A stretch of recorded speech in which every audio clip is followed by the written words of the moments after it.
režiser, završio akademiju, to ti je glavna struka, youtuber, u zadnje vrijeme, to je povremeno glazbenik, budemo pričali o tome. A jesi li ti filmaš, ili mogu tebe staviti tu kapu da si ti filmaš? Evo, kao prvo bih htio sve pozdraviti, ja sam Luka, htio sam reći da imaš super majicu. Fantastičan sponsor, znači fantastično, nešto nevjerojatno. Meni žao što ja nisam obučen u nešto takvo, ali možda ću i biti do kraja podcasta. Nikad ne znaš do kraja podcasta, nećemo još sad odmah Nemam pojma, sve, ali vidiš, ako budeš dobar gost, možda dobiš i majicu. Ja ću se potruditi. Ajde, to da, hvala što si me nahvalio s tim svim referencama koje tu imaš napisane. Da li sam filmaš? Pa mislim, kao, ne zapravo, ne, mislim, ja se bavim filmom na način da montiram filmove, počinjem režirati filmove, pišem scenarije u slobodno vrijeme i to sad isto prijavljujemo na razne neke natječaje, ali mislim da biti filmaš je nekako malo širi pojam gdje je filmaš uključen u puno toga. To su i producentske stvari s kojima se ja, na primjer, ne bavim. I zapravo, ne znam da li u Hrvatskoj zapravo ima kao baš ono pravi filmaša, ko što je bio, ne znam, Orson Welles ili nešto tako. Ne. Iskreno nisam vidio definiciju riječi filmaš u Klaiću, pa ne znam to točno šta je, ali ja sam više za sad, nisam još završio akademiju. Nisi još završio akademiju? Sad sam na 5. godini. Ajde, držim fige. Thanks, uskoro ćemo to riješiti. A ne, to me zanimalo, ja nikad nisam isto znao što je zapravo filmaš. Ti si uključen u razne zanimljive projekte. Nećemo sad odmah se orati o čem se radi, ali pričat ćemo svakako o tome. Ono čemu bi počeo pričati je o YouTube-u. Ti već niz godina imaš svoj YouTube kanal, Luka Tokić. Možete pogledati dolje u descriptionu je link. I Luka objavljuje razne zabavne videe. Nemaš nikakvu formu koju se našao da pratiš. Imaš imao se par videa koji su na sličnu šemu, ali ti isto kako tebi dođe ideja za video? Kako ti ide u taj proces da ti napraviš onda YouTube video na kraju? Znači ovak, ja nikad zapravo YouTube nisam gledao kao nešto što bih ganjao kao karijeru. Tako da nikad nisam imao neki pritisak da stalno radim iste videe. To mi je palo na pamet, ali mi se činilo uvijek kao previše posla, a morao sam plaćat režije, stanarinu i takve neke stvari i onda sam radio i studirao, nego se posvetio tome tako jako. Što se tiče kako mi... Da, znači nemam nekakvu formu koju pratim baš. Kako mi padaju ideje za videe, otprilike mi padnu na pamet samo. Samo dođe, a? Da. Ponekad o nečemu razmišljam, malo duže. Ponekad namjerno nešto napišem. Znači, na primjer, najpoznatija stvar koju sam stavio na YouTube je ta pjesma Srbin na Jadranu. Aha. I to je doslovno bilo u vrijeme kada je na Jadranu falilo radnika. I onda sam bio na jednom spoju s nekom curom i tako smo nešto pričali i meni je, dok smo mi razgovarali, palo na pamet, daj zabri da napravimo kao pjesmu o tome kako na Jadranu fali radnika. I onda je tu bilo raznih Arapi su radili, Albanci, ovi oni. I onda mi je palo na pamet kao ne. Srbi na Jadranu. I ništa, to je u principu bila moja pjesma o stranim radnicima na Jadranu koji su slučajno Srbi i onda se desio eksces, ne znam, na Braču, na Hvaru, gdje su istukli nekog dečka iz Beograda, ja mislim. A to se dogodilo kad slučajno prije neke se objavio video? Ili ne, to se desilo tipa 2 dana prije nego što sam napisao tu pjesmu. A pjesmu sam napisao tekst sam napisao u 1 dan, poslao ga prijateljici u Beograd da malo pročekira, jel to sve na ekavici dobro. Da. I ništa, u tjedan dana je bila gotova pjesma ispod. Tako da to je bilo dosta ekspresno. Znaš što mi je bilo, kad sam poslušao pjesmu nisam to još znao. I ono sam mislio, ova fora, neki Srbi ne napravio dobru stvar, ono, Opa. za banci, daš mi bilo, ono, nije sad da to ono kužim, ali baš imaš taj beogradski naglasak, ono što... Thanks, da, to slao sam snimku toj prijateljici u Beograd, da mi, ne samo da tekst, nego i da naglaske mi čekira, da, mislim, gledaj, to sigurno ne zvuči ko pravi srpski, ali eto, pokušao sam, pa ono. Kaj, to je razvalno, to je bio hit, to se 2 dana odmah. Da, to je dosta, mislim, ja sam očekivao da će biti popularno, nisam očekivao da će baš tak eksplodirat i ništa, to sad eto, postoji na internetu. Bilo ljudi koji su to preozbiljno shvatili. Da, ne uživo su mi fakat svi čestitali, nije da si ima kaj čestitati, to je glupa pjesma na internetu, znači ono nije da sam išta napravio važno, ali su mi sam sam mi bravo, bilo je fora, ovo ono. Mama i tata su me upozorili da to ne objavljujemo. Aha, da. Što sam ja rekao, mama i tata, thanks na savjetu, ali ajde budem. I ništa, onda su mi na portalima sam imao loše tipa, ne loše, nego vrlo negativne komentare, pa su mi se neki javljali u inbox, a čak su mi se javljali u inbox ovi koji su kao bili pozitivno. Znači, edalo me hrpa ljudi iz Dalmacije, Srba, Hrvata, ne znam, random ljudi su me dodavali na Facebook, na Instagram, kao i javili se sa riječima podrške. Znaš sad, bravo, tako treba. Oni su svi mislili da to ja radim iz nekakvih političkih razloga, aktivističkih, a to sam ja radio jer mi je palo na pamet, mi je to bilo fora.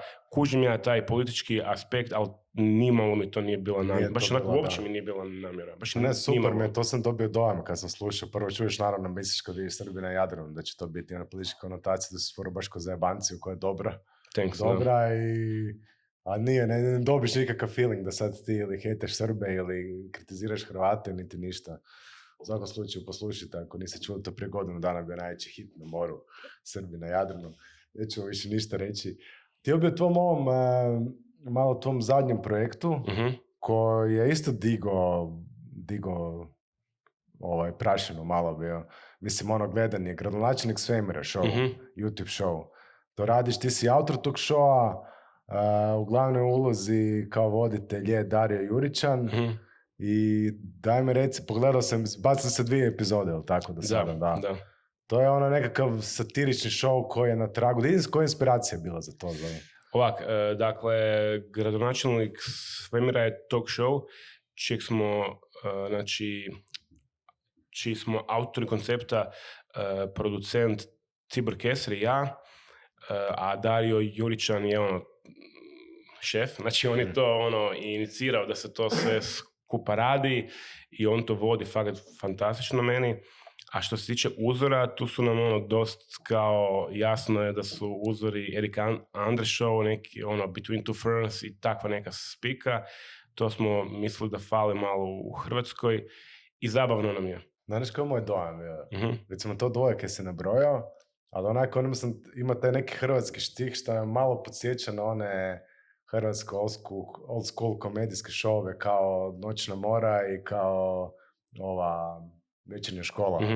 Ima neke takve momente, ja možda kod da dofuraš to baš nekako da mi paše mi da je za hrvatsku publiku. Jako mi je... A koja je to fazi? To snimate dalje ili? Ovak, to ti je sad trenutno, znači, bilo je ljeto. I on smo malo uzeli pauzu sa svime i odlučili smo otići na more svi. Tako da su 2 epizode izašle. Sad će se uskoro snimati intervjui za iduće epizode. I ono što je zapravo fora je što sad idemo u to da širimo priču. Sad bi išli raditi i nekakve skečeve i interakcije sa ljudima, možda na cesti, možda nekakve luđe skečeve, jer sam talk show, sami intervju jesu malo pomaknuti, ali su zapravo onako normalni dosta. I onda bi mi išli malo dalje, pa da ispipamo do kud možemo ići. I to je bio zapravo nekakav početni naš inicijalni motivator. To je puno posla, imaš bi stvarno mislite toga napraviti. A gleda, puno posla zabavno je i kao ako ima neki sponzor možda da se uvali u to, slobodno, nema problema. Mislim, danas su popularni influenceri, to ako ovo nije... ima Dario Juričan vodi, ako niste gledali TV show, znači Dario Juričan je u ulozi voditelja, dovlači goste, ispituje i zabava se s njima. Da, u principu znači ideja je bila ta da se na show zovu interesantni ljudi, znači neko koji je nama, barem nekom od nas interesantan da bi htio čuti šta ima za reći na neki način. Sad, da li je to iz više pozicija se ide. Kao može biti za banci, može biti interesantno. Naravno, stvarno, upravo to jedino je pravilo da se ne ide sa političarima. Ne? Mogu biti bivši političari, ali ne dobro, predsjednički kandidat ti vodiš ovo. Upravo zato. Baš to kontradiktorno. Upravo zato. I Aleksandar Sanković je vrlo blizu bio. Aleksandar Sanković je novinar koji intervjuira. To mogu biti bilo koji novinar, ali bio Aleksandar Sanković. U tom svjetlu, je. Ne, to je bilo super intervju. Stanković je bio stvarno dobar. Kao baš izvrstan segment je to bilo, da. Je bio, znači, Stanković, ko je bio Ridge iz High Five-a, ko su još gosti bili? Bio je, znači, ispričavam se. Sam ti daj. Molim vas, ja sam montažer, molim vas, znam da se može rezati. Ovo ti ide live, Boras. Pa, kaj si mi bio pitao, jebate sad? Ne znam, ja sam se zabravio. Ne, slušaj, ko su bili gosti, da. To ti je komedija, ne? Gosti su bili, da, znači i youtuberi Nika Ilčić, Denis Domijan, bio je Aleksandar Stanković, Ridge Rich kojeg si već spomenuo, bila je glumica...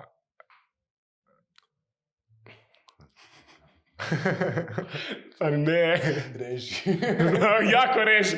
Hard cut, jebate, Dario će me ubiti, uglavnom ovako, znači iz raznih profila. Elizabeta Brodić, nemojte me jebat, pa znam, uglavnom, da, tako da, bilo je raznih gostiju i razne goste ćemo još zvati. Znači, plan je neki da to bude kontinuirano i da se od toga napravi kao ozbiljna stvar. Da. I ne znam, meni je to jednostavno zabavno. Zabavno mi je biti na setu. Izgleda užasno zabavno. Da, i zabavno je... Baš gleda koje se odlično zabavate dok radite, onda napravite nešto što stvarno dobro. Montažer je Ivor Šonje i on je to rasturio i baš je gušt kad on napravi rough cut, to je kao osnovni rez. Grubi rez, čuj mene. Kad ga on napravi i kad ga ja pregledam sa njim pa idemo dalje raditi, znači, ja se smijem se ko nikada. Ali ozbiljno, kao to je toliko zabavno za raditi da bih baš volio nastaviti, tako da eto.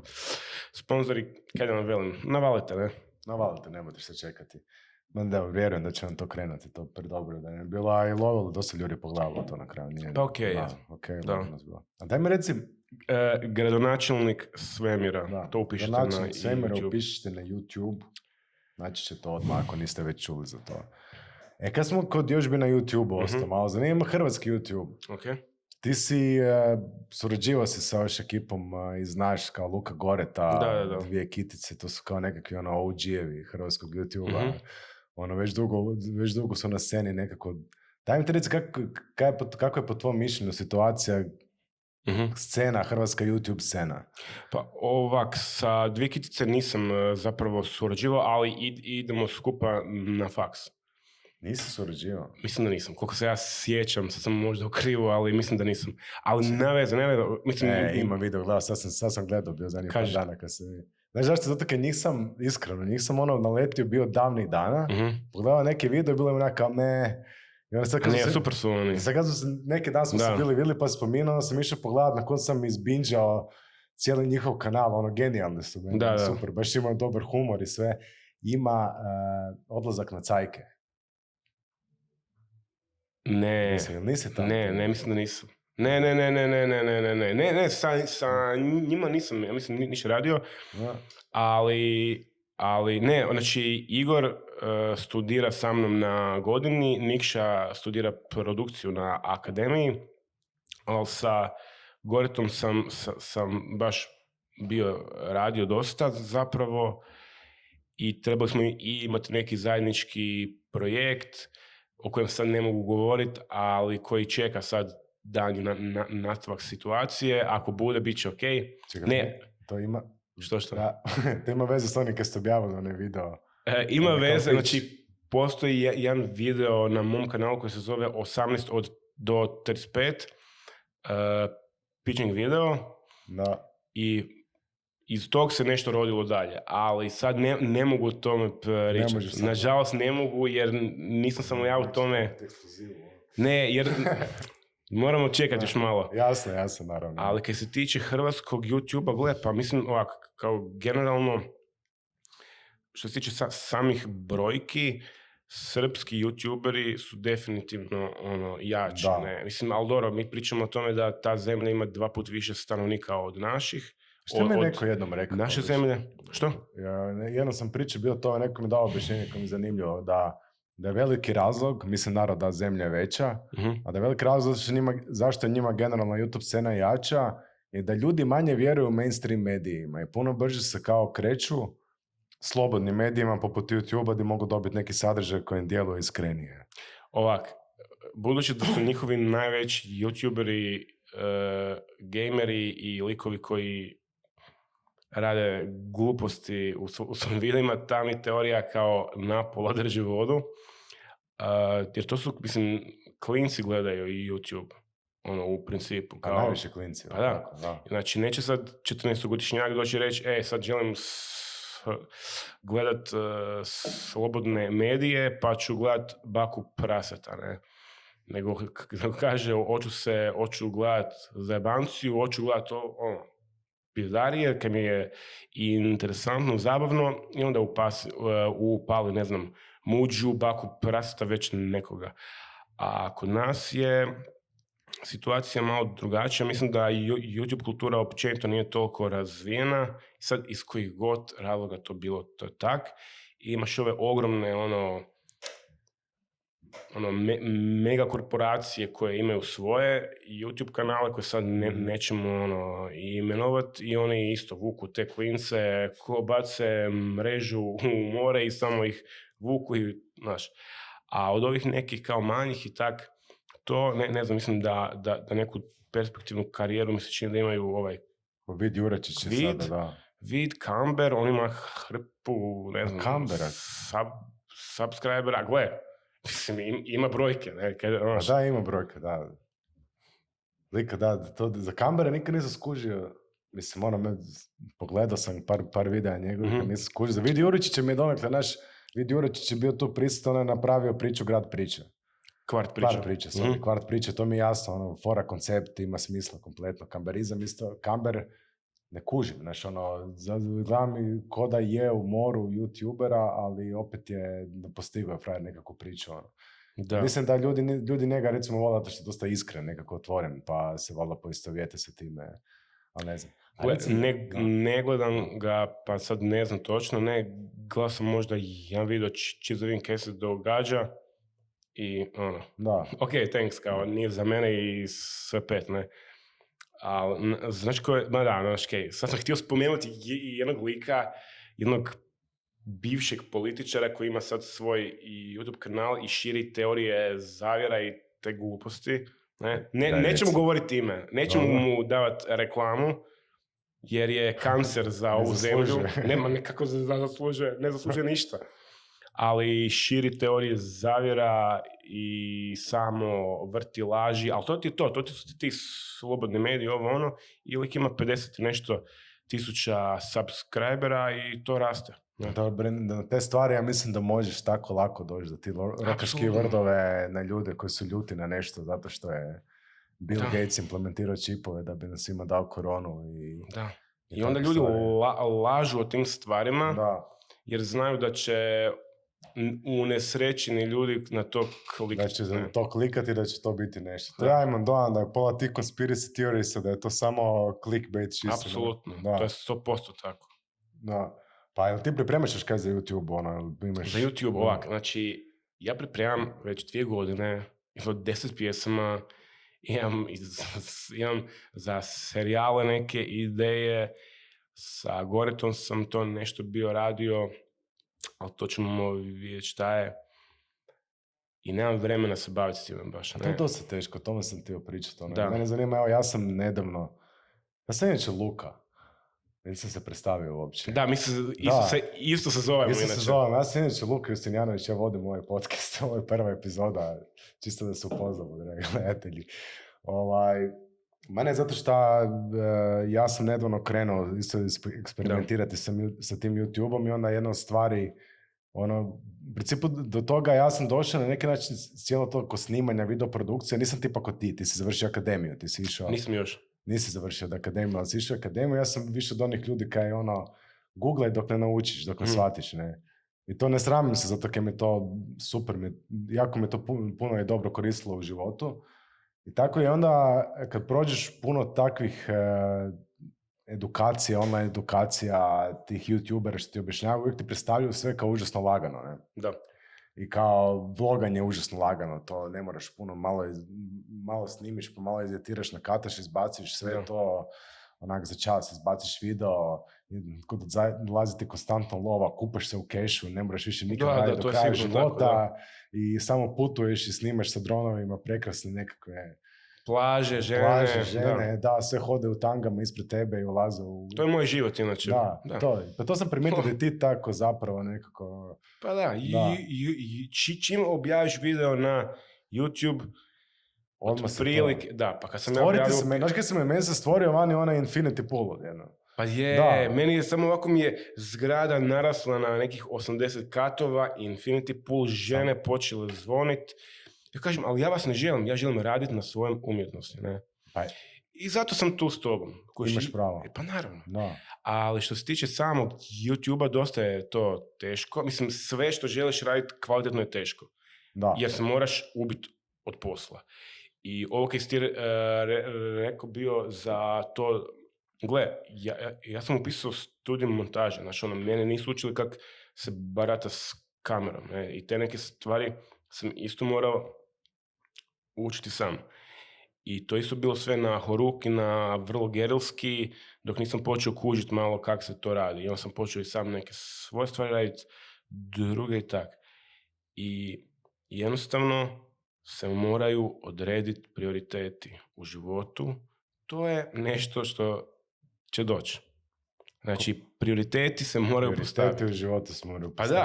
Pa da. Znači, ako je... I to dođu oko 25. 26. Tak ne, mi se čini. Meni su tako malo kasnije došli, imao sam tu privilegiju da nisam morao birat, ne? Mm-hmm. Jer nisam htio ni raditi YouTube videe i ja sam akademiju upisao tek sa 25. Ne? Tako da netko ne mora raditi toliko puno za novac, onda ima više vremena. Privilegiju da ima više vremena za raditi možda YouTube videe, raditi kolače, savijače, razne. Ne? Raditi videe kako raditi savijače. Pa to je san. Imat kanal gdje kuhaš i radiš onak savijače. I samo zove savijače i samo radiš jebene savijače. Svih vrsta, svih okusa. Ne? Ideš u ekstreme, šta se možeš saviti. Komad tijesta. Kao jabuka. Da. Okay. Kruška. Klasik. Ok, mango. Ok, avokado. Ne, idemo dalje. Gle, ti nakon 100 savijača videa moraš preći na avokado. Kao, znaš, kad tad? Kad tad mora, dobro, ali nekako najbolje prirodno zvuči, ako kreneš od kruški, od jabuka, dođeš na avokado, ali... Ali to nije lagano raditi i to što si rekao... Nije lagano biti konzistentan u tome. Upravo to i to je to. Odrediti si prioritete, znači neki raspored koji paše tebi i tvojim obavezama i po njemu raditi. Ti si našao prioritete u životu. Ja sam izrazito... Složio si prioritete u životu. Ne, ja prioritete odabirem kako dolaze problemi u životu. Znači, to nije sad, ja imam čvrst raspored i onda se problemi meni prilagođavaju. Ne, ja se prilagođavam problemima. I to je jednostavno trenutno tako. Znači, ja studiram, radim, i sve što ljudi u životu imaju oduzima vrijeme. Ne? Da. I svatko ima nešto svoje. I jednostavno moraš reći, neću otići, ne znam, na pivu, neću, ne znam, nešto, nego ću to i to. I ponekad ne uspije. Ponekad odeš na pivu i ne snimiš video i više nikad ne snimiš video. I... Eto, tako. Iz režije nazovu nešto. Iz režije mi javljaju nešto, kažu da... Šta je da bio? Ne, kaže, sviđa im se podcast. Kaže, jako sam simpatičan lik. Mm-hmm. Kaže, možeš obući majicu. Oh. Sponzori, kaže, da su javili da žele da obučiš majicu. Samo daj. Tako da. Sjeća su nam poslali majicu za Luku Tokića. Majicu za Luku Tokića, sara.butik. Dakle, sara.butik. Link vam je dolje u opisu, možete vi nabaviti ovu istu majicu. Vrlo vjerojatno, osim ako nije rasprodana, pa je nema na stoku, ali vrlo ako moguće, nego Luka u principu sponzori hoće da obučeš ovu majicu, nadam se da nemaš ništa protiv. Samo daj. Wow, ovo je fakat fantastična majica. Fakat si brzo obuku majicu. Thanks. Bravo. Ništa nego da se vratimo. Da, jedna stvar znam da ne možeš puno pričati o tome, a moramo barem malo. Jako malo ćemo, o nečemu o čemu ne mogu, da. Ima jedna stvar, Luka je uključen jedan projekt koji je jako interesantan. Možda ste čuli, vrlo vjerojatno ste čuli već da se to priprema, to je film jedan, koji bi mogao, vrlo vjerojatno će podići jako puno prašine kada izađe. To je film Kumek. Od Darija Juričana. Dugo iščekivani. Već smo mislili da će izaći, ali nije. Svašta se događalo. Darija Juričan je postao Milan Bandić u međuvremenu, ili bar pokušao. A ti si... Koja je tvoja uloga? Ti si montažer. Ja sam montažer. Da. To je prva informacija koju ti mogu dati od dvije. Ok. Ajde, onda daj mi tu drugu informaciju da to riješimo. Informacija je, pri kraju smo. Pri kraju ste? Pri kraju ste. Šta to znači? To je doslovno sve što ti mogu reći. Šta to znači? Znači da... Čekaj, pa dobro, Dario je najavio da to izlazi uskoro, to sam vidio negdje. Evo, neću ne reći, kaj sam čuo kada. Sve je okej, sve je okej, sve je cool. Možeš mi reći kad izlazi? Ne mogu. Nažalost, žao mi je što moram razočarati gospodina Bandića koji ovo gleda, ali neću mu dati informaciju kada će mu karijera biti gotova. Gospodine Bandiću, žao mi je. Možda još stignete žičaru napraviti. Pa ne znam, pa nije... Mislim da znači to je treći od tih poznatih dokumentarnih filmova od Darija Juričana. Prvi koji je najpoznatiji, njegov film sigurno je Gazda. Da. Znači taj film, sjećam se ko dan danas, friend zove. Koja je to godina bila, znaš ti? Mislim da je 2016. 2016, da. Čini mi se da je... Samo disclaimer, ti nisi radio na tim filmovima? Ne, ja nisam radio niti na Gazdi 1, niti 2, nego evo sad na Kumeku sam angažiran. Ja se sjećam, znači mene friend zove, kaže Justa, dođi, kaže Justa, dođi, idemo u Europu gledati film o Todoriću. Molim, film o šta? Kao, ne, dokumentarac o Todoriću, kao lik serije po Todoriću. Ja nisam mogao vjerovati da tada niko nije, ja ne znam, možda sad ispričavam se ako ću krivo reći, ali mislim da nisam nikad čuo da iko prije ikad spomenuo išta napisao da čovjek u hrvatskim medijima koji je bio i onda Dario Juričan to napravio. Nakon toga, što mogu reći, ostalo je povijest. Pa da, njemu je taj film stvarno evo. To leti u dobrom trenutku, je. Pa da. Nećemo se, dobro, nećemo. Ne, žao mi, gledaj, znaš, ja radim na tome kao ne mogu sad, jednostavno je takva vrsta projekta gdje ne smiju curiti informacije, jednostavno, to je to. Ne, razumijem, apsolutno. Nego, ajmo onda, pa ti si radio još na drugim filmovima raznim. Da. Ja sam sad kako sam se pripremao za podcast, sam naletio na jedan koji si ti scenarist bio, režirao, to se radi u sklopu akademije. Koji? Kratkometražni film Jazavac. Jazavci ovako, znači to ti nije bilo u sklopu akademije, to ti je bio doslovno, ali ovo je interesantno. Znači, ja sam se počeo baviti filmom prije 9 godina, tako da sam otišao na radionicu u udrugu Blank, koju preporučam. I u principu sam u Blanku nastavio i raditi i vodim tamo radionice i tako dalje. Ali sam tada bio klinac od 21 godinu i tamo sam napravio svoj prvi film Jazovci, koji, ne znam, završio je na Puli, na Pulskom festivalu i na još nekim manjim festivalima. To bi je neko priznanje, nešto?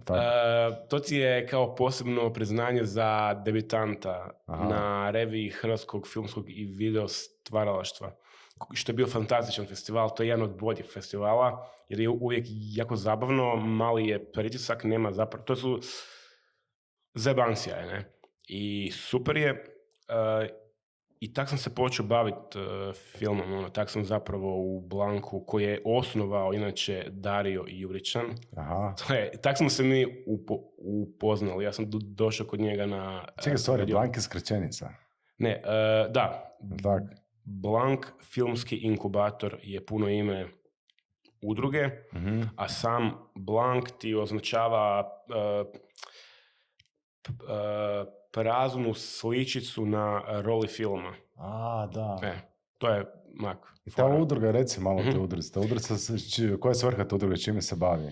Znači, Blank filmski inkubator je filmska udruga koja drži radionice za djecu, nešto što se zove kao građanstvo. To je znači za sve koji su zainteresirani i ima posebnu vrstu radionica za umirovljenike. I to su zapravo vrlo posjećene radionice. Osim toga, Blank i producira i ko producira jako velik broj kratkometražnih filmova. Mislim da je ove godine na Puli 11 Blankovih filmova, tako nešto, tak je neka brojka. Više od 10 je. I ono što je zapravo najljepša stvar je da gotovo svake godine barem 2 ljudi iz Blanka upišu akademiju. Ne? Znači, Blanku se rade pripreme nekakve za akademiju? Ja sam vodio pripreme za prijemni za montažu.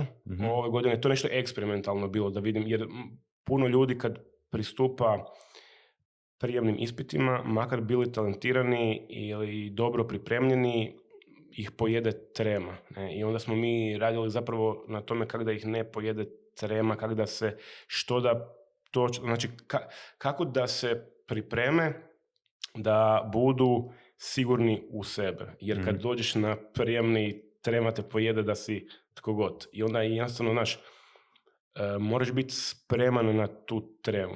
I na tome smo mi zapravo radili dosta. To je na nesreću taman se desila radionica u vrijeme korone, znači za vrijeme izolacije, pa smo ju vodili online. Iva Gavrilović, kolegica, montažerka i ja. I bilo je super. A što se tiče Blanka, znači da, to je jedna sad uspješna udruga koja uz Kinoklub Zagreb je u Zagrebu znači najveća filmska udruga koja postoji. Kad si rekao kad je osnovana? Osnovana je, zaboravio sam kada sam, tipa 2003, ne 2000 od mene. Si rekao 2012. Ne znam, 2007. Tako ne. Premotite.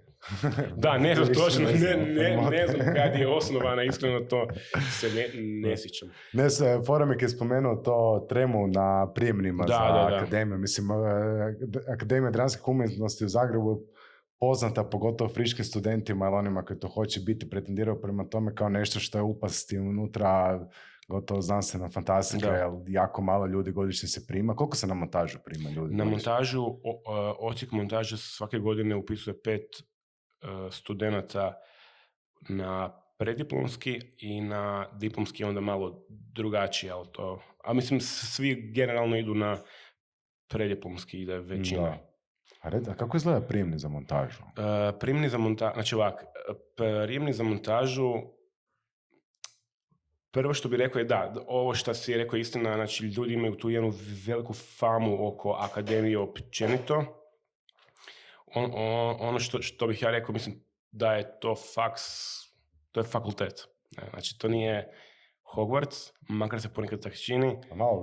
Malo liči. Upravo sam to htio reći, znači kad uđeš unutra su ti hodnici, Ali to je faks. I mi imamo ECTS bodove i skupljamo ECTS bodove, imamo ocjene i zadaće i zadatke, vježbe i tako dalje. Znači, a dobro, kaj vi se igrate s vidićima tamo, nešto, glumatete, montirate, korete za bancije cijelo vreme.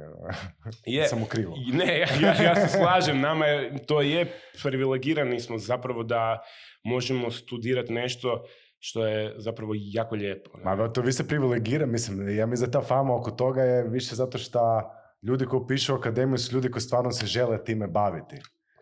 Da. Koji stvarno, i to ja mislim privilegija, bez obzira kaj god upišeš. Da privilegija u životu da ti u ranoj fazi već otkriješ što je tvoj strast i što je tvoj nekakav poziv u životu, jer vrlo vjerojatno većina ljudi koji upiše, ne znam, ekonomiju, upišu zato što je to nešto uobičajeno upisati. 1000 ljudi upiše svake godine, to je ok, ima posla.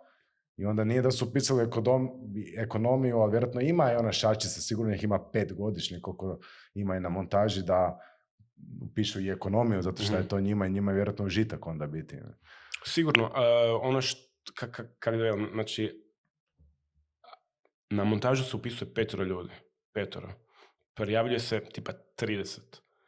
Mm-hmm. I mi na montaži radimo svoje vježbe i to je naporno, ali to nije čitanje rimskog prava, učenje na pamet i ne znam nešto, ne, jer se mi bavimo drugačijom vrstom posla.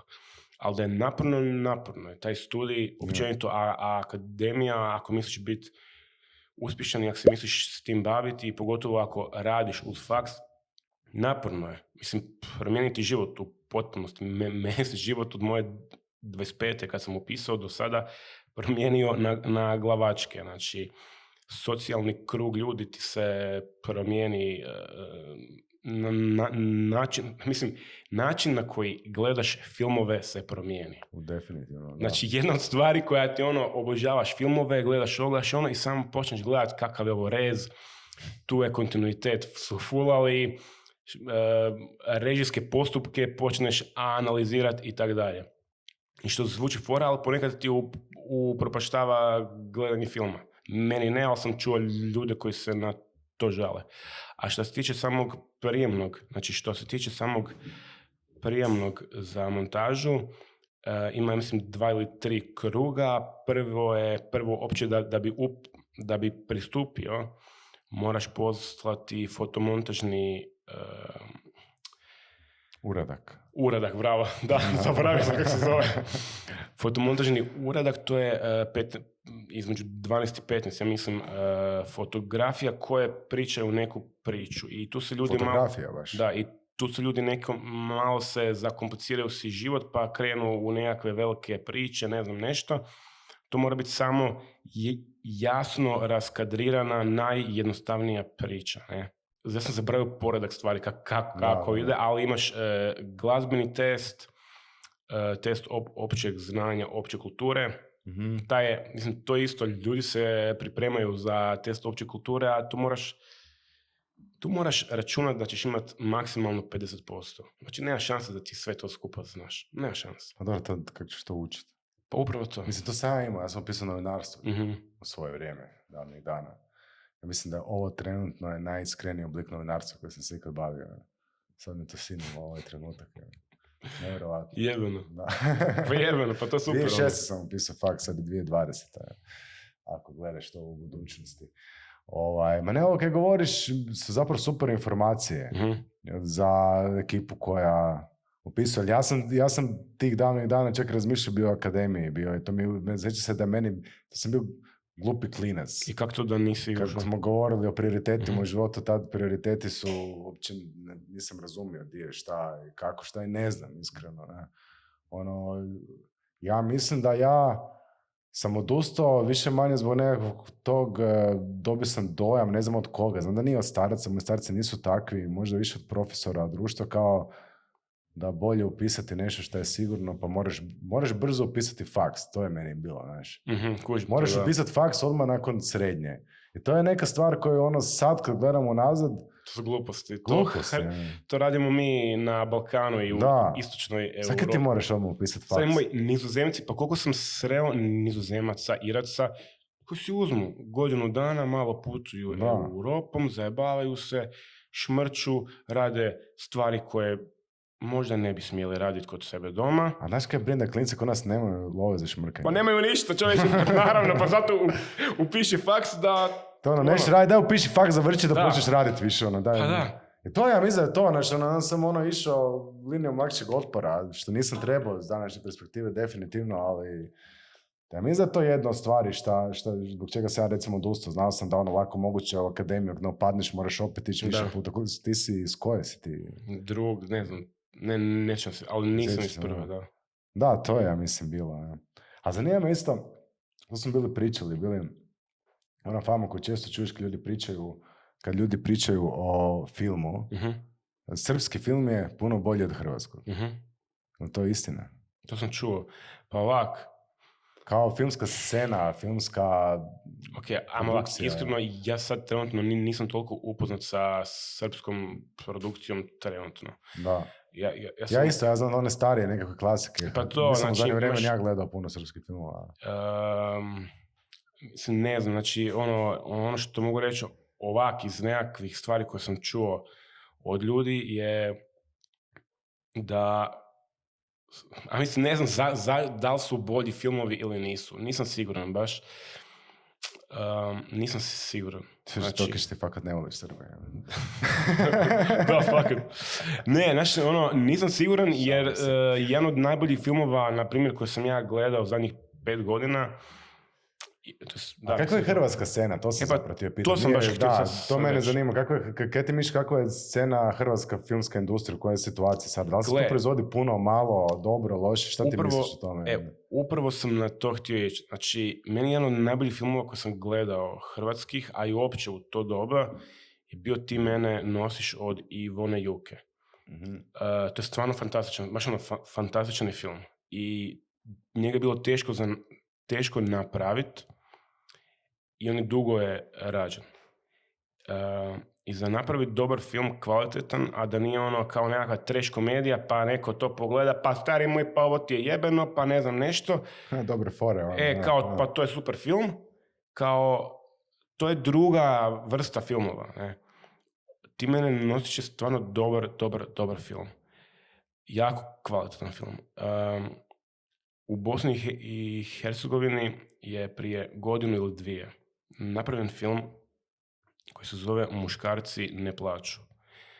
To je jedna komorna relativno drama o psihoterapiji ratnih veterana 3 zaraćenih strana koji se svi... Teška tema. Teške, ali film je fantastičan. Kao, baš je fantastičan film. I to u onom dubinskom smislu, on je fantastičan film. I sad, kad ja vidim to i vidim, ne znam, nekakve poluproizvode izvana, a oni vani zarađuju više novaca, znaš, ja ne mogu sad reći da je baš tako loša situacija kod nas. Mislim, jer mi nemamo novaca. Mi jednostavno nemamo novaca i taj pool ideja mi se ponekad čini ko da bi trebalo nešto novo. Ne? Taj bazen ideja mi se čini ko da bi trebao pustiti vodu pa ju napuniti iz početka. Ne? Ali sad to, da li je srpski bolji od našeg, evo, iskreno nisam gledao. Na kraju nije bitno to, mislim.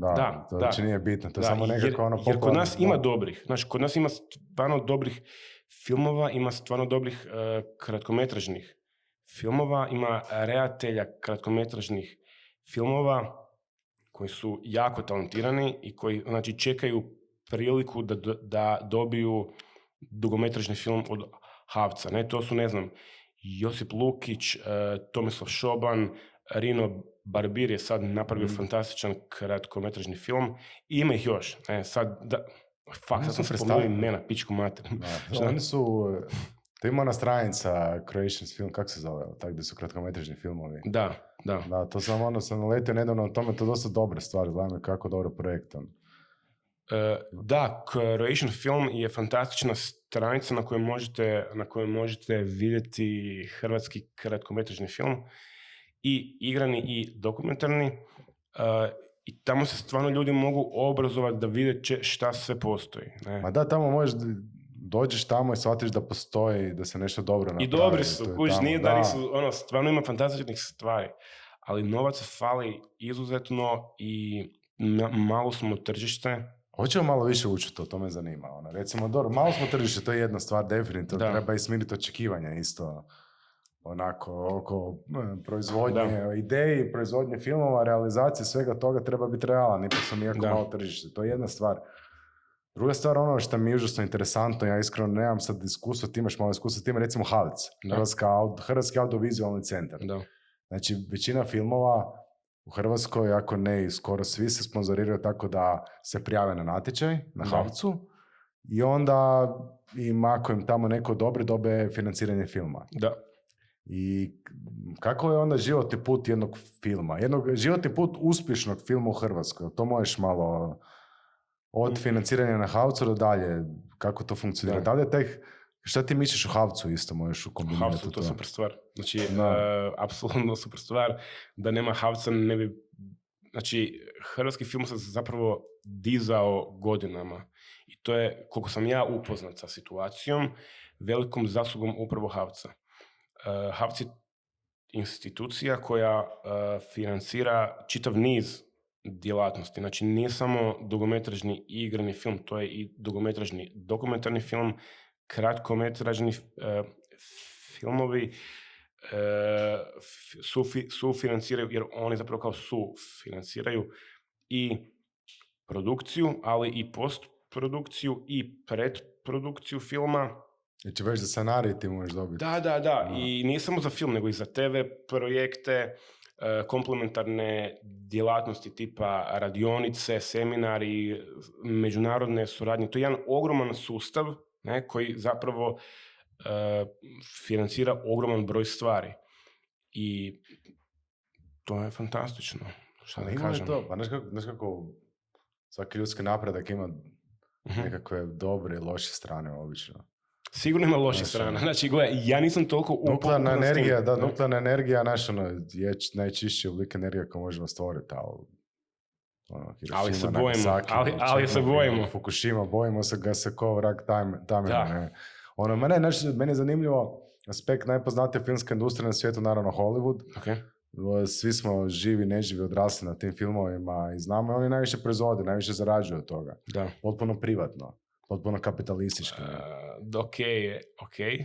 Da, kužiš, bili smo pričali malo o tome, ali nebitno, gledatelji nisu čuli za to uopće. Bili smo na pivi pa smo o tome razgovarali, da? Možda ste sjedili pored nas, pa... Ako neko je, nek se i javi u komentare. Ne, nego ono što smo bili, da li se događa, da li je problem, ne kažem da je HAVC generalno, da li je problem što kad neko radi film u Hrvatskoj, računa da će dobiti lovu od HAVC-a i kao ja sam zaradio na filmu, ja sam dobio lovu od HAVC-a i zato nema tendenciju da se potruži da taj film bude isplativ na tržištu i održiv. Uh-huh. Je li to realan problem, što ti misliš o tome? Djelomično. Ne mislim da je u potpunosti tako. Jer uspoređivati, znači hrvatska filmska, nećemo reći industrija, nego hrvatski film, spada jer industrija je industrija. To je nešto veliko s puno pokretnih elemenata koji su čvrsto i šibaju van proizvode. Mi nismo industrija, ali spadamo pod taj nekakav širi europski film. Ispričavam se. A europski film je generalno autorski film. Znači, film generira autor, redatelj i onda na njega se nakače producenti i tako dalje. U Americi prevladava taj studijski model gdje studio ima pare, ima scenarij, uzme redatelja, sve se posloži i oni doslovno ko mašina rade film. Mislim, postoje tu iznimke koje potvrđuju pravilo. Ne znam, sad Quentin Tarantino je baš jedan izrazito autorski ali sam siguran da i iza njega stoji studio koji mu, gleda ga šta će napraviti, šta neće. Da li ovo smije, da li Dobro, ovo ne to je smije. neko ko onda ima ime i moći za sebe, kad si ti Quentin Tarantino, kad si ti Clint Eastwood, kad si ti... Pa da, Nolan, ali onda drugačije stvar nego kad si ti nekakav redateljčić koji... Znaš što je meni recimo užasno zabavno, kad se to spomenuo, kada se dogodi, znaš, gledaš neki američki film koji je totalno glup, ali vidiš da je ono, da imaju direktora fotografije genijalnog i da je onak napravljen film genijalno, ali zapravo je totalno onak prazno i onda mi je to onak... To je došlo su čovjeku rekli da bi htio raditi tu za... Gledaš, tu se tuklo hrpu love, tu se zaradilo hrpu love, ali ono, nevjerovatno je, ono, znaš, sve napravljeno je odlično oko filma, samo ga ne postoji priča, ono, to je zapravo da nus produkt svega toga, ali ono, realno producira oni užasno puno dobrih filmova. Ameri. Da. Naravno. Naravno. To je ogromna industrija s fantastičnim rezultatima. Nego, znaš kaj, ja bih htio ono, malo nekakvim svjetovnim temama. Može, a ne ove umjetničke gluposti. Umjetničke, ove gluposti, znaš koga zanima realno umjetnost danas u Hrvatskoj pogotovo. To nije profitabilno, ne isplati se. Nemoj uopće spominjati to stvari u životu, na mislim, podcastu. Trošiti vrijeme uopće na to. Izgubit ćeš sponzora, čovječ. Da, prostite, ne. Sara Butik, ispričavam se. Nego, znaš što sve zanima? Moramo proći tu temu. Ti si izbacio video o tome, kad je bilo mislim, još uvijek je aktualno, vjerojatno će biti korona, kako se nosiš s koronom? Izbacio si video na YouTube, rekao si da ti je super u izolaciji, to je bilo kad je onak krenulo to. Kad je bilo onaj lockdown prvi. Pa što se tiče, ne, meni je u izolaciji bilo super. Meni je u izolaciji bilo super. Meni osobno, znači, apsolutno mi je jasno da su ljudi se zarazili, oboljevali, neki su nažalost i preminuli. I to su užasne vijesti za nas kao društvo. Ali meni osobno je bilo stvarno dobro biti kao u stanu sam 2 mjeseca ili već koliko je to trajalo, voziti se na biciklu, raditi na glazbi, čitat, čut se sa ljudima s kojima se hoću čut, ne susretat sad velike gužve po gradu. Meni je to iskreno bilo stvarno dobro. Te neke stvari stvarno kad se dogodile su zanimljive. Onako. Ako imaš te sreće da možeš uživati u njima, pa to je meni recimo, ja sam počeo sam izbacivati stvari na YouTube, sam filmiće, nisam imao šta zaraditi u principu, ne, morao si nešto raditi. Ja sam počeo raditi fantastične, kako to kažem, fantastična kulinarska mala remek dijela, ono, za sebe, kao. I uživao sam u tome jako. I fakat nisam čak imao ni potrebu puno to pokazivati na van, tipa na Instagram i na to. Tu i tamo bi, čisto da pokupim koji like, malo pokazati, da se ne osjećam sam u svemu tome. I... Što to napraviš, pojedeš i nestane, treba neko vječiti malo. Ma gle, par puta je bilo okej. I ništa je to, ono. I jedini bed je bilo kad su nam dali da kupujemo alkohol, ne? Da. Znaš, da. I alkohol i ima to svega što ti uleti u život u takvim trenucima. Da, znaš, ono, stojiš na toj web kameri i sam cugaš kao i pričaš, ono, samo nestane ta boca, ono, kao. A ti rekao bavi se sa muzikom? Pa radio sam tebi nekako u život ulazi postepeno glazba i sve ti više to uzima tvoje... Ja ti glazbu obožavam, ono, ja mislim da većina ljudi vole glazbu, kao to sad ja glazbu obožavam, kao nisam jedini, ne, svi glazbu vole više manje. Ja baš ne. Evo, ti si jedan od 7 milijardi, sve u redu. Šalim se. Ali da, ono, jednostavno kao došli su mi na pamet te neke stvari koje sam htio isprobat. Imam par elektronsku muziku sam počeo raditi u izolaciji, imam par kao ozbiljnih na gitari sam napravio, koji ću možda pretvoriti u elektronsku glazbu i izbaciti za rođenje sina ili nešto tako, jer uskoro neću. Ono. Aj, za rođenje sina. Pa možda, gle, ko zna kad će biti, znaš. Prije ću ga dobiti nego to izbaciti. Ono. Znači, čekaj sad, znači, početi se baviti ozbiljno time, znači to više Ne, ozbiljnim pjesmama. Nisam se ja počeo time baviti ozbiljno. Sorry, to sam i mislio, da, krivo sam se izrazio. Znači, početi se baviti ozbiljnim pjesmama, znači to nije ono... Nije pjesma Baki, Srbin na Jadranu i to, to me baš zanima. Pa gledaj, to su ti neke teme zapravo o kojima sam razmišljao bio čitav život i nekak su se samo u tom i prije izolacije sam ja njih počeo pisati, ne. Ali sam u izolaciju onda dobio vremena da ih završavam, tekstove, melodije i tak. To su tak neke teme koje, ja vjerujem, isto dosta ljudi zapravo prolazi kroz njih, ne, ono, od čisto postojanje kao čovjek, kao doslovno kako i zašto postojimo i sad zbog čega, znaš, to je neki kao širi okvir, a onda se ja malo konkretnije time bavim, ne, i ono tipa šta ostaje iza mene, ne, kao šta sad ostaje kad ja napustim ovu sobu, kao da li šta ostane tu, šta kad umre neko, šta ostaje iza njega, da li išta ostaje. Zato stvaramo možda, jesi zato postao montažer i radiš filmove i muziku? Kaj najsmiješnije, moguće da je potisno, ali nije stvarno, ono, o tom sam isto bio razmišljao. Pa nije, pa da li je to ono, to zvuči kao nešto, nije to meni sad palo na pamet, to sam čuo ljude i čitao da pričaju o tome. Naravno, stvaralaštvo u principu, da je možda to nekakav poriv, otkud kreće stvaralaštvo, radimo djecu, širimo se, tako postojimo kao i većina, sva bića koja postoje, to je nekakav osnovni ljudski nekakav poriv.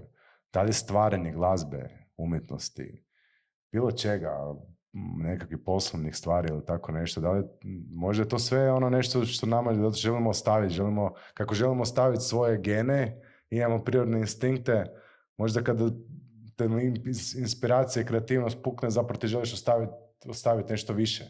Ovak, mislim, to definitivno je tako. Znači, definitivno je da je taj proizvod stvaranja, to je neporecivo da to ostaje iza čovjeka koji je napravio, ne. Bilo to dobro ili loše, to ostaje. Ono što se meni dešava je da kad me baš krene prat neka ideja i kad počnu te neke, isto mi je, meni potpuno isto da li ja pišem scenarij, da li montiram, da li pišem pjesmu, ja istu stvar osjećam, ne. Samo je drugačiji medij i onda je zapravo stvar da to mora van, kao. Da to mora izaći. Baš, što mi je zabavno, meni to stvarno, baš uživam u tome i zabavno mi je čak i te ozbiljne pjesme, mi je baš fora kad se igram pojmovima i kao kad povezujem neka značenja i tak. To su sad neke stvari koje ja sad nećete čuti još dugo, ali kao, evo, čisto vam kažem kao kak ja, šta se meni događa u glavi i tu, ne. I da li svjesno idem s tim da nešto ostavim za sebe? Ne baš, ne. Ne ide to, da. Ne, možda počnem. Možda počnem. Ne mislim da je to uopće loše, da se to svjesno radi. Meni to zvuči predivno, zapravo. Gle, znaš, ja jednostavno nisam imao potrebu još sad tu, sad neki za mene ostane, ne znam, nešto, ali možda mi dođe i ako dođe će ići tak. Isto to mi je okej, kao. Onda želim ti svu sreće sa tom glazbom. Thanks. Da, mislim da jesi talentiran, možda nešto bude dobro od toga. Hvala ti, budemo vidjeli. Da, ti si dečko iz Zagreba, ti si odrasao u Zagrebu, tako. Voliš Zagreb? Da. Da, ali ne. Ga voliš onako da bi pisao pjesmu o njemu ili... Da li bi pisao pjesmu o Zagrebu? Da. Pa meni ti se to dosta često kad ljudi pišu pjesme o Zagrebu, osim par pjesama o Zagrebu, čini onak jako kao, popularno je voljeti Zagreb, pa ću ja sad napisati pjesmu koliko volim Zagreb. Tak mi se, to mi je tako da me to automatski odbija, ali mislim, užasno je utjecao, očigledno, jer živim tu čitav život, je užasno utjecao na moj život. A Zagreb se ne voli u pjesama koliko se Dalmacija voli u pjesama? Gle, kao prvo, Dalmacija je površinom veća, a vjerujem da i brojem stanovnika ima više gradova i oni se moraju nadmetati između sebe tko više voli Dalmaciju. Da. Možda, evo ne znam, stvarno sad tu... Može to me stvarno. Pa gle, to... Koliko ima pisama o Stini... A i znaš šta, na svadbama se i u Zagrebu pjevaju dalmatinske pjesme, a ja čisto sumnjam da se u Dalmaciji pjevaju nekakve popevke. Da. A jer su univerzalnije možda, znaš, to je... Onako, više su o nekim općim osjećajima ljubavi, općim osjećajima bilo čega, pripadnosti nečemu, a zagrebački su baš ono... Možda je čudno pitanje. Koje? Da li voliš Zagreb? Da li volim Zagreb? Da. Pa rođen sam u njemu, pa ga po defaultu ga volim. Ali mi se čini da i nisam rođen, mislim da bi ga volio. Pa jesi živio vani ikad? Ne duže od 2 tjedna. Ne dulje od 2 tjedna, da, nisam ja nikad više od toga. Ne? I znaš kaj je najsmiješnije? Onak, dobar dio mene je okej s tim. Pa da, ne. Stvarno u redu mi je, ono. To pitam jer ja volim Zagreb, stvarno. Ja imam nekako, to sam skužio u nekom trenutku. Nisam nikad dulje od 2 tjedna bio van Zagreba, nije da ne bi. Generalno malo mi je žao što nisam imao to iskustvo da živim negdje vani na neku drugu okolini, da se snađem u tome i da vidim, dobijem perspektive nekakve nove, ali isto tako nije mi ni žao. Ne. Ima tu nešto, ali zanimljivo mi je to, recimo, ja bih volio da se više pjesama piše u Zagrebu. Da se više pjesama piše u Zagrebu. Ja bih volio, to me opralo negdje u zadnje vrijeme, vjerojatno taj lokal patriotizam, ne znam zašto, baš. Volio bi da se stvara više, da se ta kultura, evo recimo, ovo isto kako smo o filmovima pričali, bili sad, zagrebački kultni film, reci, koji sad ti pada na pamet. Tko pjeva Zvone misli. Točka. Jer je. Pa nije, imaš Metastaze. Metastaze, ali to kultni zagrebački, to u tom rangu. Pa ne, mislim ne, ali kao... Druga stvar je, znači, ovo je priča o Zagrebu 30-ih i to romansirana priča, ovo je priča o dečkima s kvarta, ne? Znači, po defaultu nije isto. Ali kaj se tiče samih filmova o Zagrebu, pa mislim, ne znam, meni se čini kao da Zagreb toliko utječe na sve u Zagrebu, kao da sam grad toliko utječe na sve što se radi u njemu, da nemam ja nekakav, kao ja osobno nemam nekakav sad osjećaj kao manjak Zagreba u umjetnosti ili u nečemu. Mislim, ti ne znam, imaš suvremene likovnjake koji rade murale po Zagrebu. Ne, da, to je istina. Stalno. Da. Imaš pola spotova u Zagrebu i prikazuju se ljepote Zagreba. Čak jak u tekstovima nema uopće Zagreba.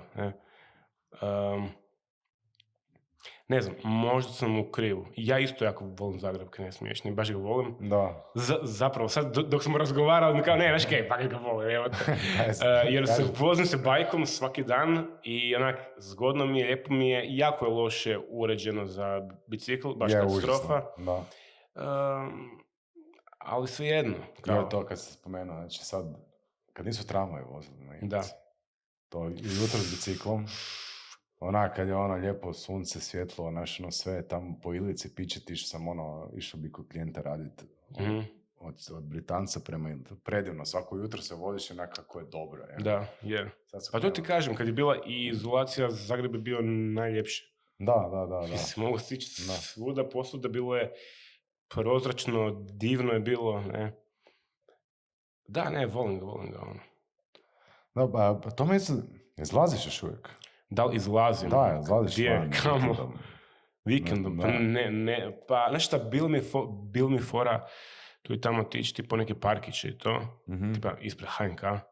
To je sad najjače mjesto. Ali nisam bio 2 mjeseca, 3. Kao nakon nekog vremena mi se više nije dalo ići jer je bilo previše ljudi. Jer je počelo biti previše ljudi. Pa ne idem baš, ne. Više idem onak po stanovima. Da. Da, nisam to pitao. I doma, biti doma. To meni super isto. Ne, je to, pa. A to, ne znam, to dođe s godinama, ali se takva situacija. Ili mi je stan tako dobar da mi je super biti u njemu, ne znam. Da. A jesi izlazio se prije? Da li sam izlazio? Pa jesam, ali nikad ja nisam bio neki sad lik koji će puno ići van. Meni to bilo fora i jedno vrijeme, ali bolje mi je otići svakih mjesec, 2 žestoko van, nego svaki tjedan da se, ne znam, nisam imao kulturu izlaženja. Ajmo tako reći. Ali imaš neko mjesto gdje si izlazio, što se sjećaš svoje mladosti da je to... Kao tad smo išli tamo, to je bilo dešito. Za Močvara je bila ok, za te neke koncerte. U Mediku sam znao otići, u Vintage sam znao ići. Tak neka kao alternativnija mjesta. A i u klubovima sam nekima bio. Bio sam čak i u par klubova. Vidio sam te interijere, čuo muziku. I došao, vidio je. Mislim da nikad nisam nikog zbario baš u klubu. Nisi nikad u klubu zbario? Brin da ne, ono. A ti si...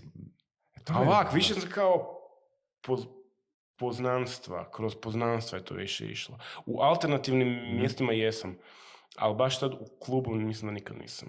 U nekom ovom suvremenom kao pop.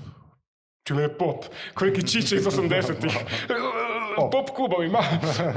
Ne, u ovim popularnim kao klubovima, mislim da nikad... Šta to govoriš, tipa Sokol ili ne, govoriš tipa opera? Johan Frank, ono šta god, tak nešto. Ali to fakat nije ni važno. Sad smo se puno zadržali na toj temi maloj. Ali a nije to u redu tema. Pa je. Nešto kaže, ono, znaš kak je, recimo, sad smo na podcastu. Ono. Da. To sam čuo negdje, a i tako ja doživljavam podcaste. To je kao da sjediš na kavi i onda čuješ solo, sjediš na kavi i čuješ stol do neki zanimljiv razgovor. I onda ostaneš malo dulje da to poslušaš. A to su zanimljive teme, to se puno priča na kavama i pijama, ti izlaziš, kad radiš, koji su klubovi, koje ono, ne. Ali, kaj sam htio reći vezano? Da, rekao se nikad nisi zbario curu u klubu. Ok, u tom suvremenom klubu, kao, jesu, ko sam ja jebeni je, u tom nekom klubu ti se pušta suvremena glazba. Suvremena alternativac sa filozofskog. Doslovno jesam, da, ali... Čekaj, daj. Ne, čekaj. Ali sam išao van u Berlinu i u Amsterdamu. Da, i to je bilo ok. Ići van u Berlinu je ok. To je tamo, znam jednu prijateljicu. Znači, ja sam bio tamo na jednoj radionici. Dosta fora radionici. I onda me prijateljica Hrvatica, pozdrav Jeleni, me izvela van. Kao, idemo sad mi van. I to je baš... U Kreuzberg. Jebi ga, možda. To ne kvar tamo. Ne, znam, je. Tamo smo izašli sa S-banom, ali ne znam jesmo li tam bili do kraja, nemam pojma. Da. Uglavnom, tam ići van, to je ludo, to je super, to baš...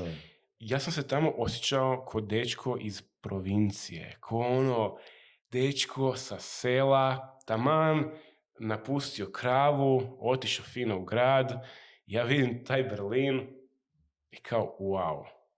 Ja ovo ne želim u Zagrebu, ali mi je jebeno kao... Ali jebeno je doći to. Jebeno je doći tamo, super je doći tamo. Da, bio sam, ja isto to genijalno tamo, ta kultura klubska. Da. To si dobro rekao, ne znam da bi volio to u Zagrebu, baš... Odvratno. Ne, s neke strane odvratno, ali doći tamo na par dana isprtijeti, to je dušu dalo.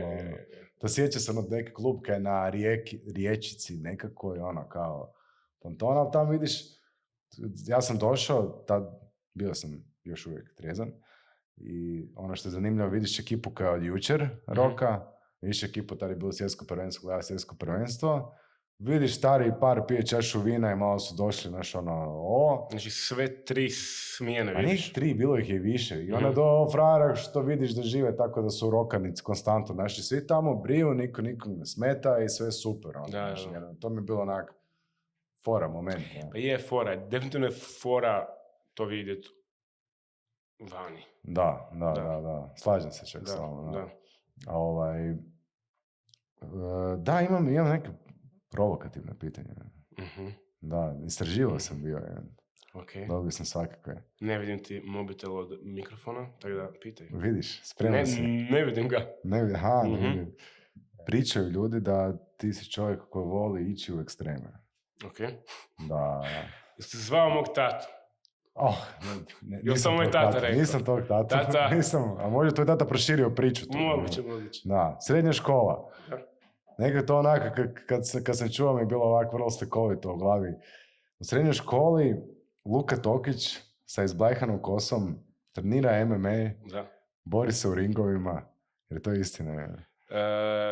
Trenirao sam MMA, tipa, a ne sjećam se više koje su to točno bile godine, ali da, u srednjoj školi, tako isto 17-18 godina, nisam siguran koliko sam imao, i sa prijateljem sam se okladio i probao izblajhat kosu, ali nisam izblajhao, nek bila više kao nekakva žuta, više bila ove boje kosa nego izblajhana, i onda ondašnja, tadašnja cura mi je rekla, kao u početku je bilo ha, ali kad je skužila da imam fucking žutu kosu, mi je rekla da će me ostaviti ako se ne pofarbam u smeđe.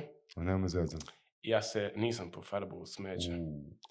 I prekinuli smo, ali ne zbog toga. Ne, ali nismo zbog toga prekinuli, jer sam ja nešto neki middle ground i onda kad je malo narasla smeđa, sam ošišao na jako kratko. Ne? Da. Ali da, imao sam žutu kosu i zbog jebene oklade. I više se nikad nisam na takav način okladio, by the way.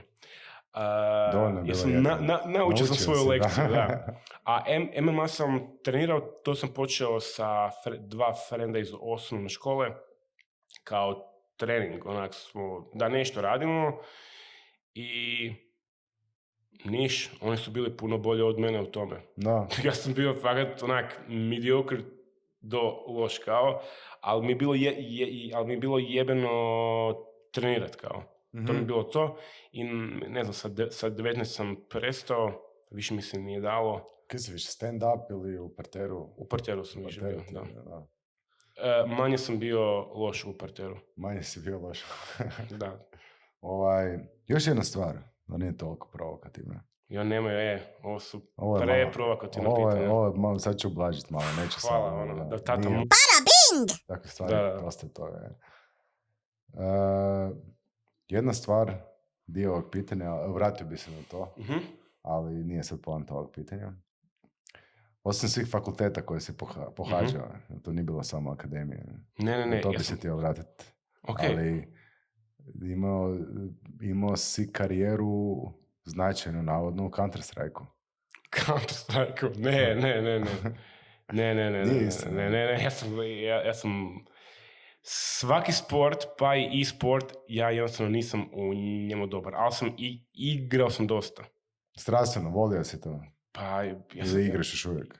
Pa tu i tamo igram, nije sad da sam pretjerano čest, ali igram, ali ponavljam, nisam dobar u sportovima.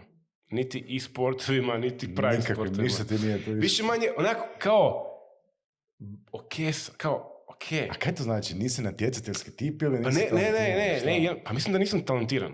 Da. Imam feeling da nisam spektakularno talentiran za to. Imam svoje stvari koje mi idu, tipa sad, ne znam, film, montaža, taj dio, glazba mi je ok, ništa spektakularno, ali u redu. Ovaj dio mi jednostavno nije tak... nikad nije ni bio bitan. Znaš, ja se u momentu zalaufam, pa psujem, pa sam ljut, ali zapravo mi nije važno dugoročno, nimalo kao. Da, kužim. A redno što me zanimalo, to sam, recimo, igrice. Obožavam ih? Da. Ja recimo nisam toliko puno nikad game-o bio. Zanima da li ta igrice su užasno vizualne, ti se baviš se vizualnom umjetnosti. Da li imaš osjećaj da je nešto od toga ikad utjecalo na tvoj kreativni izražaj, recimo? Je, definitivno je. Mislim, neke stvari, znači ja sam malo stariji od današnjih možda ljudi, gamera koji su po YouTube i tak. Ja sam rođen 90-te, ne? Ja sam odrastao na nekim PlayStation 1 klasicima, ne? Sad izlazi PlayStation 5, ali definitivno je na moj neki ukus i u igrama, i u filmovima, i u vizualima, u načinu na koji se priča, su Silent Hill. Silent Hill 2, dobro, to je na PlayStationu 2, ali kako god. Crash Bandicoot, jednostavno u toj jednoj šašavosti, a opet ozbiljnosti igre. Final Fantasy 7, 8, 9, Metal Gear serijal, ne? To su neki klasici koji su dosta utjecali na mene i koji su... to se događa da ja tokom dana vidim nešto u gradu, nešto mi se desi i meni to bude referenca na neku igru. Asocijacija, da. Mene to asocira na neku igru, a u stvarnom životu znam se referirati na neke igre neke rečenice poznate iz nekih igara i tako. Tako da dosta su utjecale na moj život. I filmski u to sve skupa. Tu bi ti onda ubaciti ono popularno pitanje. Sam mislim, da li loše utječu igrice isto na klince danas? Kao ono, pucačine, pa... A ne, to su stara pitanja. To je ono... Ne znam tko to još može misliti da igra sama po sebi može utjecati loše na nekoga. Pa mislim, igra može biti svakakva. Može... Ne, ali mislim, to je ko sad da kažemo, mislim, znaš ono, da li auti loše utječu na ljude? Da li sama činjenica da ti posjeduješ auto tebe čini više sklonim da nekog ubiješ tim autom? Dakle, mislim, ne. Pa tehnički da, čak. Pa ne znam. Pa ne sklonim, nego veće su šanse da ćeš ubiti. Ne, veće šanse. Ali ovo to nije point da li su veće šanse, nego je point je da li igrica utječe na tebe da ti postaneš agresivni ili već nešto ili bla bla bla. Da ti padne na pamet da imaš namjeru nekako. Ja smatram da kod ljudi na koje na takav način utječe, da nije igrica, utjecalo bi nešto drugo. Jer veći je problem neliječene psihičke bolesti i tabuiziranje psihičkih bolesti nego same igrice. Jer se, na primjer, u našem društvu stigmatiziraju ljudi koji imaju psihičke bolesti i psihološke probleme i onda se nalaze razne gluposti i izlike za nerješavanje jezgrovitih problema. Ne? To si dobro rekao, da, to se slažem apsolutno kod te stigmatiziranje. Otići kod psihijatra, kod psihologa je nešto što pogotovo često ćeš čuti od pogotovo muških starijih, kao ja rješavam svoje probleme. To je da, kao odi na pivu, ispuši se ovo ono. Da. A ne znaju ljudi šta... Dari neko šakom u glavu, strči. Mislim da je društvo se prvenstveno mora malo solidarizirati sa svima u društvu.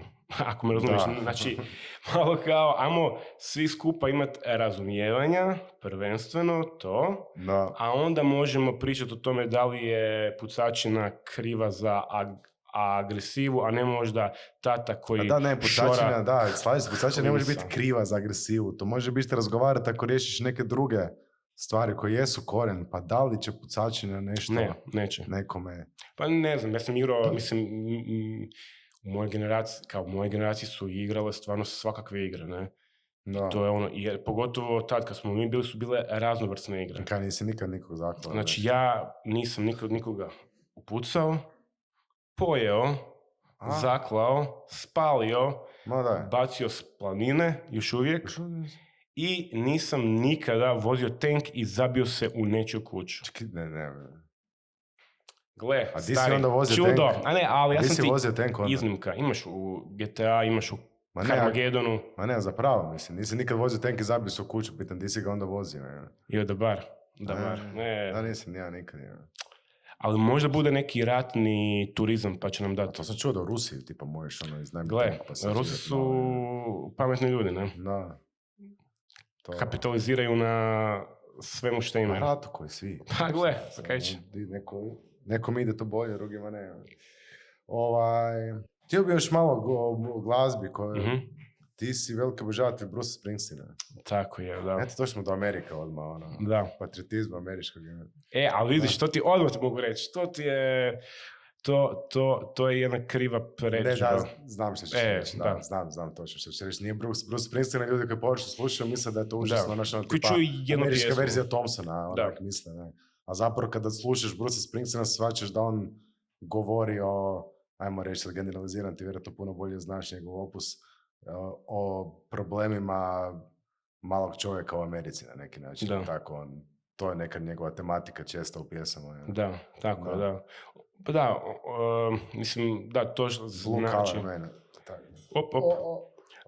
Znači, ono što ljudi najčešće čuju je Born in the USA i misle da je to nekakva himnična pjesma o tome kak je Amerika dobra, a to je pjesma o veteranima Vijetnamskog rata i kako se država ne brine za njih. Da.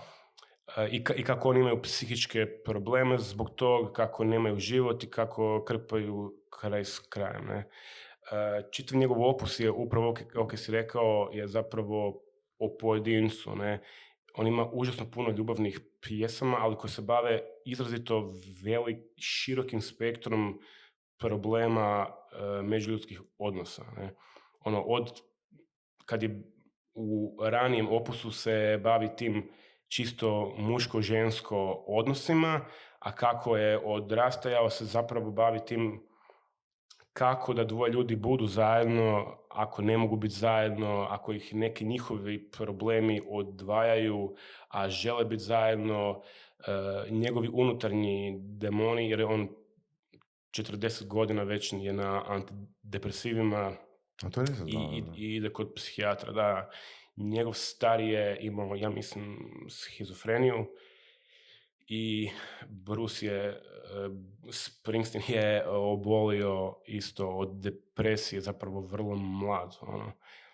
I imao užasno velikih problema s anksioznošću i tim širokim spektrom anksiozno-depresivnih poremećaja. I o tome on svemu piše u svojoj knjizi, nije da sam ja sad ne znam šta, upoznao sam ga kao, ali hoću reći, on se bavi fakat ljudskim temama i zato on meni, mislim, ne znam, fantastičan. A počeo sam ga slušati tako što je tata u autu imao 2 kazete, J.J. Cale'a i Springsteena i ja sam uzeo Springsteena kad smo išli na njemački, me stari vodio, imao sam 9 godina. Sjećaš koja to stvar bila? Badlands.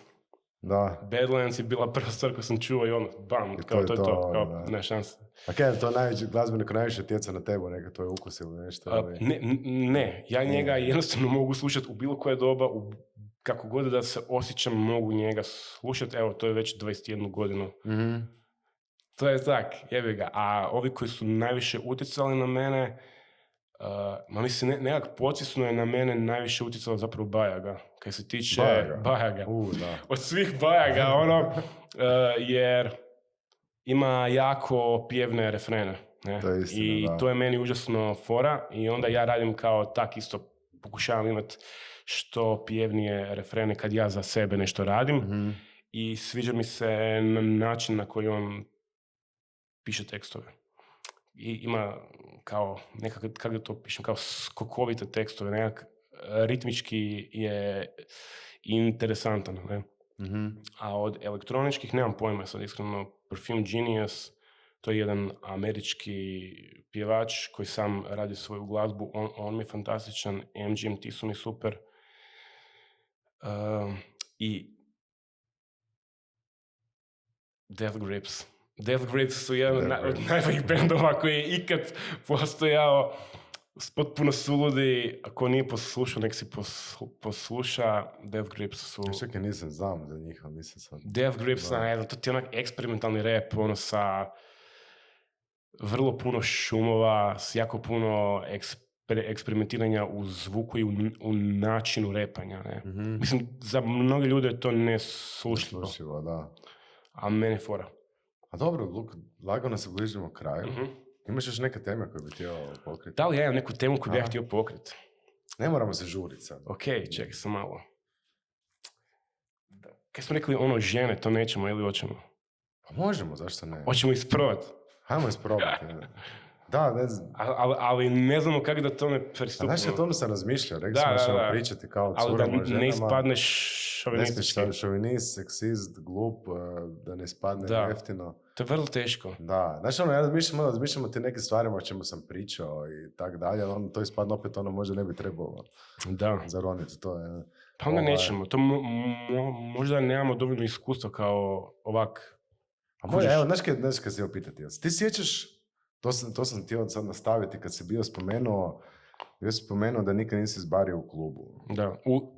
U popularnom klubu, kako sam. Da, ne znam ja koji bi termin rekao. Popularni klub, ajde. Ok, kaj god? Da, kaj god. Ali jesene, da li se sjećaš nekog svog uleta? Uleta? Na kojeg si jako ponosan? Da li se sjećam svog uleta na kojeg sam jako ponosan? Znaš da si ono... Pa ja ti baš i ne ulječim ovak vani, ali... Ne mora biti vani. Nego može biti preko kao maila. Da. Okej. Da, jesam, sjećam se. Ne, slušaj, da, okej. Znači, sa jednom prijateljicom sam razgovarao preko Instagrama, nešto. I onda smo se kao zajebavali i ona meni počela slat kao fotke neke njene prijateljice, ajde uleti, nešto smo se zajebavali, to je bio kao izazov meni. I onda sam ja rekao, ne samo da ću uletit preko Instagrama, to je bilo preko Instagrama, nego sam snimio video, što je toliko riskantno, to je fucking najriskantnija stvar koju sam ja napravio u životu, osim još par. Ne? Da. I snimio sam video i poslao sam joj i ta prijateljica koja mi je slala njene slike, mi je poslala zajednički chat gdje su njene prijateljice kao komentirale moj video taj. Da. I bili su vrlo pozitivni komentari. Ali meni ova cura nije odgovarala. I onda sam ja bio kao, pa dobro, možda neće. Kao pozitivni su komentari, ali razumijem. Dečko je poslao video, to je čudno, ne? Da. Okej.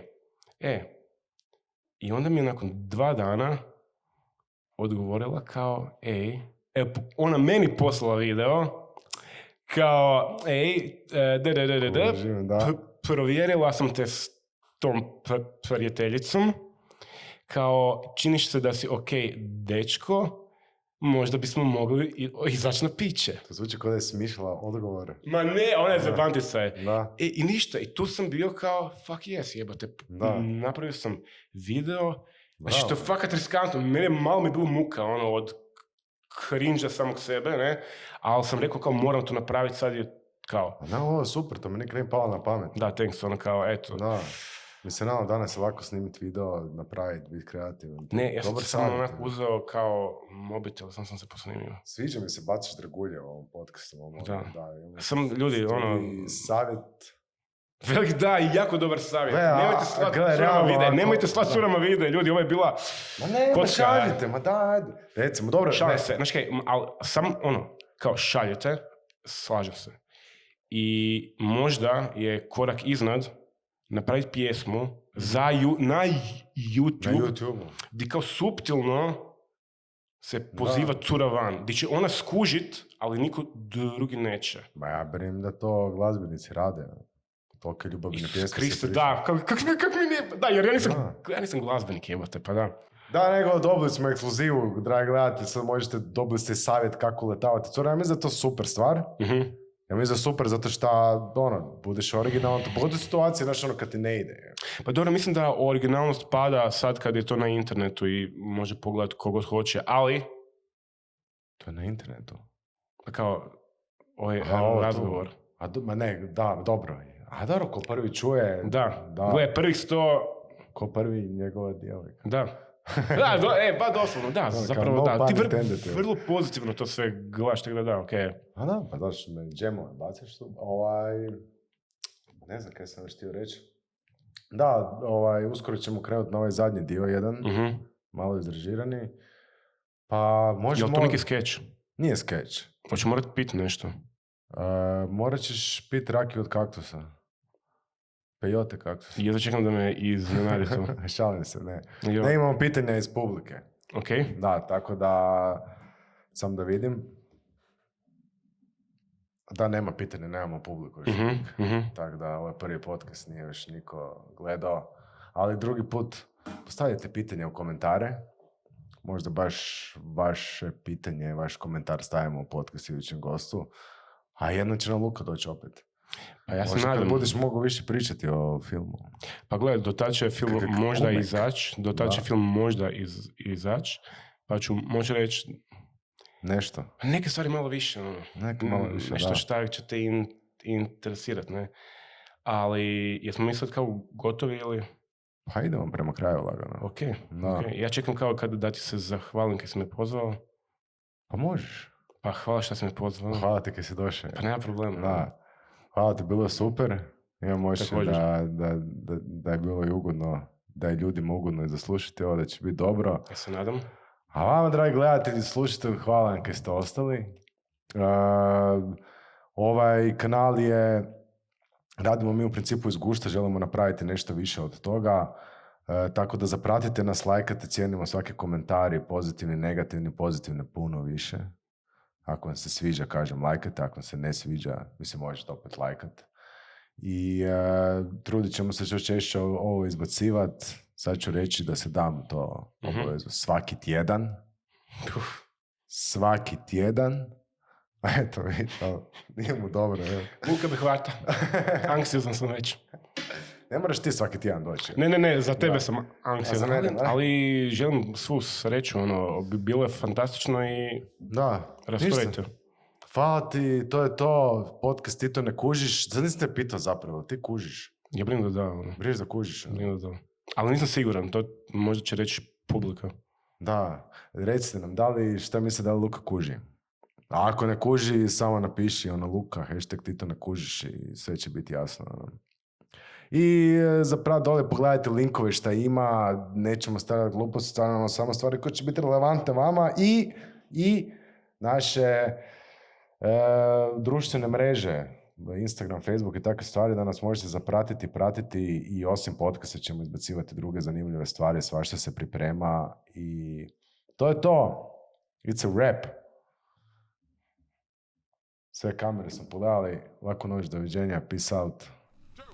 I to ne kužiš.